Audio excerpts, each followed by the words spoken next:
Okay, Jeff Gordon has joined us, and Jeff was tonight's race runner-up in the 57th Annual Federated Auto Parts 400, and he is also the number 2 seed in the 2014 Chase Grid. And Jeff, just talk about your run out there tonight. Certainly another strong performance by the 24 team, and maybe just your thoughts about being seeded second as we embark on the round next week, the Challenger round next week at Chicago. Yeah, it was a solid night. You know, we really struggled in practice yesterday, and we had some concerns. And I thought you know that Alan just again showed just what a great crew chief he is by working with his engineers. You know, we go into our debrief with our teammates and share a lot of information. And I think just the information we gathered, as well as just the communication, we really made our car better. And we were. I think also tonight, track. You don't think of Richmond as a track position type of race, but his little grip that was in this tire, it seemed like aerodynamics did play a big role. So, I was happy we started up front. We were able to stay up front all night and didn't have to come up through traffic. And we were good.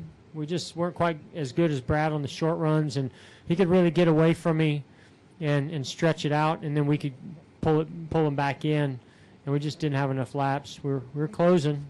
It was sliding around. It didn't feel like it was going anywhere, but we were catching them, and that's all that matters. And so another solid effort, and proud of the team, and we're excited to get this thing started. This is the most fun I've had in a long time, and it's because of this race team and the race cars we've had.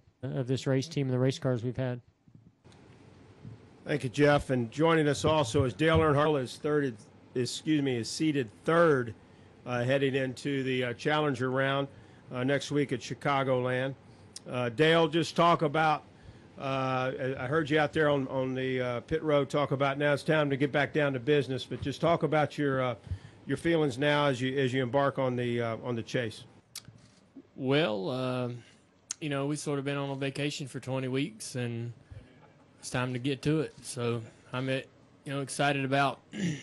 I'm kind of looking forward to sitting down with Steve, our engineers, getting in the office and sort of listening to how we want to prepare and what our goals are and what their vision is just for the individual race, the first race, I guess, Chicago.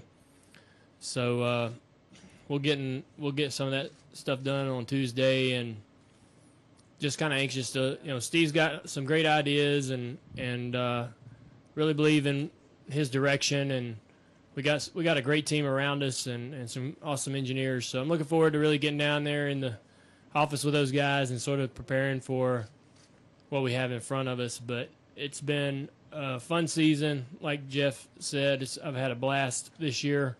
Our company has been doing so many great things, and it's been, obviously a lot of fun to be able to drive such good race cars, work with such great people.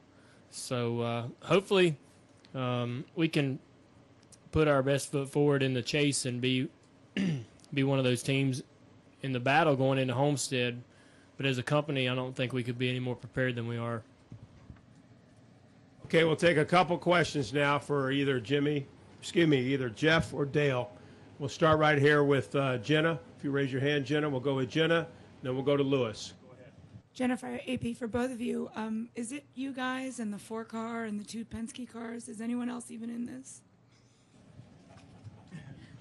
Everybody's in it. I don't know if you 16 of them. Yeah, I don't think you could guess who them 4 guys are going to be.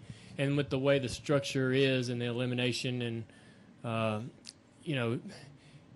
everybody's got an equal shot. So I don't think that there's any favorites. I know there's some strong teams, obviously. They're running really good right now. But with the way this thing is structured, it's sort of structured to balance the playing field a little more and really give everybody a little bit more guesswork on who these guys are going to be that get eliminated and who the guys that going to keep moving forward. So it's going to be tough. You're going to have to put together some damn good races.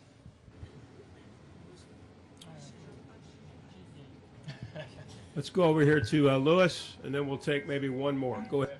Yeah, Louis Frank of Reuters. Guys, they just showed Jimmy Johnson being taken away with dehydration. What causes that? The long green run? Something else other than maybe, do you have any idea?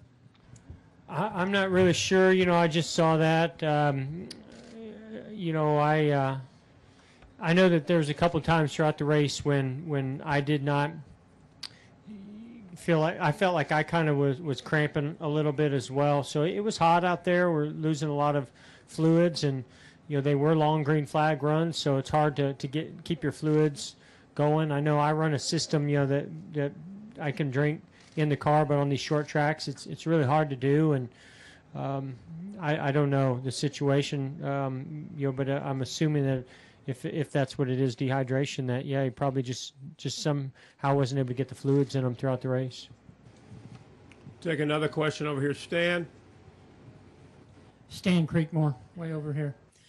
Jeff, you've been a champion 4 times. This 10-race run, do you think this will be the most intense run you've ever had to make to have a chance to win a championship? I believe so.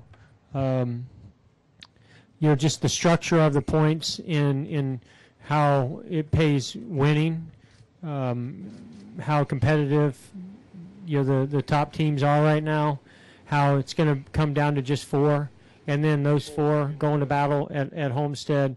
So if you make it to Homestead, you've really had to be on top of your game, and have things go your way at the right times. And I believe, no matter what the structure is, I still believe the best team wins. I've always believed that, and I still believe that. And if it's meant to be because you've prepared and you have the strong cars and the best team, and I think you're going to make it to Homestead and you're going to win the championship. But it's going to be intense. Oh yeah, it's going to be really, really intense. I think you have to actually try to balance out that intensity to try not to make it too intense for yourself, because certainly the first 2 rounds everybody's got all this focus on you got to win. That's not true. You gotta be solid. It'd be nice to win. We're going to be going out there to win, but you still don't want to have a big problem. In the past, a problem has taken you completely out of it, and it still can in this format. But put solid races together. You're going to move forward. But at each segment that you go into, I don't know how we're calling the challenger round and what the next round is and all that. But if you can make it to that 3rd round, then you're going to have to really start stepping up at that point, and and maybe pushing a little bit harder, because competition's only going to get tougher.